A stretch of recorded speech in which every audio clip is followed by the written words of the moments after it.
5 August দেশের পট পরিবর্তনের পর ফ্যাসিবাদী সরকার প্রধান দেশ ছেড়ে পালিয়ে যাবার সাথে সাথে একে একে পালাতে থাকে তার দোসররা। অনেকে আটকও হয়, কিন্তু এখনও অধরা রয়ে গেছেন স্বৈরাচারের প্রেতাত্মারা।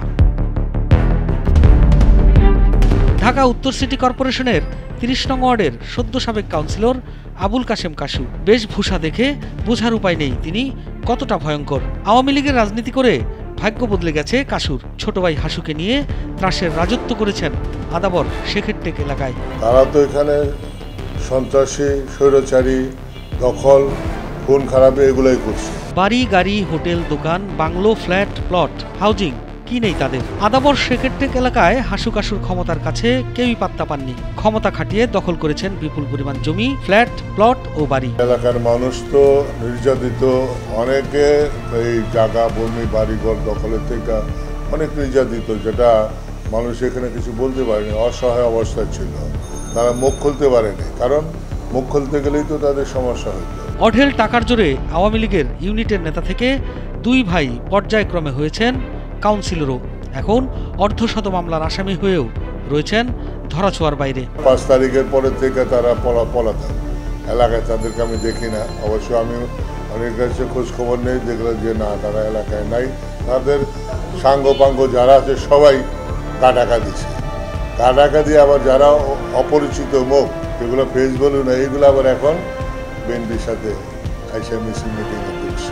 মাত্র 10 বছরে সম্পদের পাহাড় গড়ে আওয়ামী লীগের প্রেসিডিয়াম সদস্য জাহাঙ্গীর কবির নানকের আস্থাভাজন ব্যক্তিতে পরিণত হন হাসু ও কাশু সহোদর। পাল্লা দিয়ে বাড়তে থাকে তাদের সম্পদ। 2010 সাল থেকে 2 ভাইয়ের দখলে ঘরবাড়ি হারিয়েছেন আদাবর শেখেরটেকের অনেক মানুষ। হাজি মোজাম্মেল লাগে যে টাকা চাইতেছে, কেন? ওই যে জমি কিনছে এর জন্য। তা আব্বা, আমি বললাম যে কেন টাকা দেবা কেন?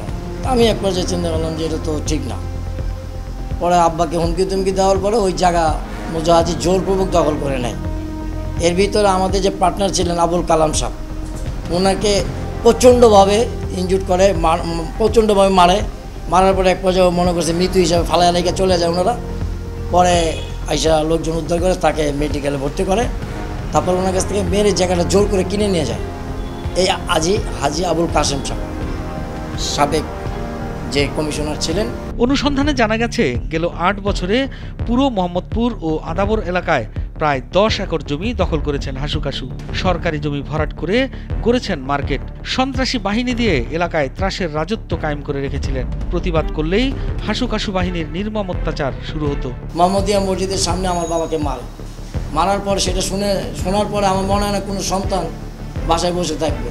বাবাকে মারতেছে বিনা কারণে, যেই হোক না কেন তার জন্য সে আগে আসবে। আমি তার জন্য শোনার পরে আমার বাবাকে হাত দিয়েছে, আমি শোনার পরে আমি ছুটে আসি। আসার পরে তাকে তার বাসার সামনেতেই আমার সাথে তার একটা হস্তদস্ত হয়। আমি অন দ্য স্পটে আমার বাবাকে হাত দিয়েছে, কেন হাত দিয়েছে এটা প্রতিবাদ জানাতে চাই। তারপরে ওনার সাথে একটু হাতাহাতি বা এক পর্যায়ে যথেষ্ট হওয়ার পরে উনি বলে যে তুই তোর 10 নম্বর রোডের জায়গাও যাস, তোকে বুঝাই দিব তুই আদাবর কীভাবে থাকস, তোকে আদাবর কীভাবে থাকস তোরা, এটা আমরা তোকে বুঝাই দেব।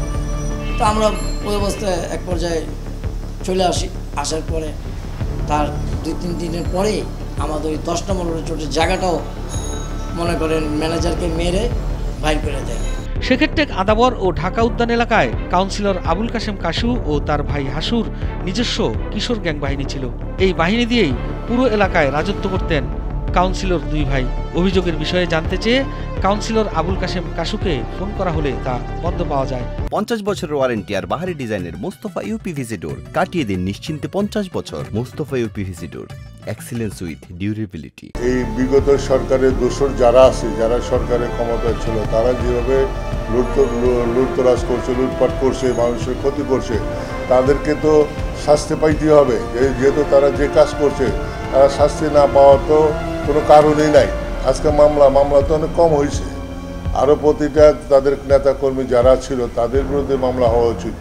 আজকে আমাদের এলাকায় যারা এই সন্ত্রাসী জায়গা দখল করেছে, যেমন এখানে তুহিন আছে, রাজীব আছে, নানক আছে, তারা আপনার যারা হাসু কাশেম, এদের যে গ্রুপ আছে, তারা তো এখানে ধরা ছোঁয়ার বাইরে।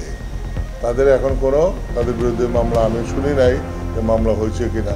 মামলা হইতে গেলেও দেখা গেলো যে মানুষের ভয় পায়, আবার তাদের যদি ক্ষতি হয়, এই জন্য কেউ মামলা করার সাহস পায় না।